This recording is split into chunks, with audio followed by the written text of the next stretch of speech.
Thanks, Evan. And officials in Blair County also busy with some downed trees. Yeah, meteorologist Mike Doyle joined us from Altoona, where one of those trees were forced down by the wind. Mike?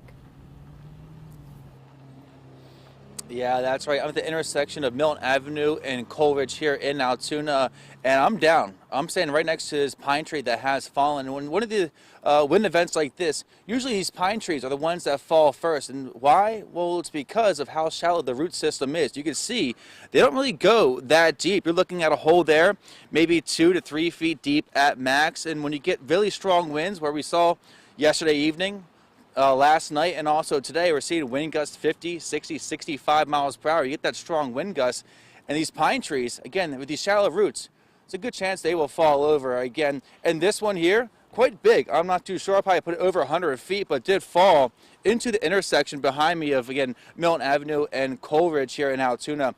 And this is one of the reasons why these pine trees fall first, is because of how shallow these root systems are. Yeah, keep that in mind. And when you have big wind events like this, make sure if you do live next to a big tree like this, just keep a close eye on it. If you don't feel safe, you can always find another place to stay, at least for the night. Reporting live in Altoona, I'm meteorologist Mike Doyle.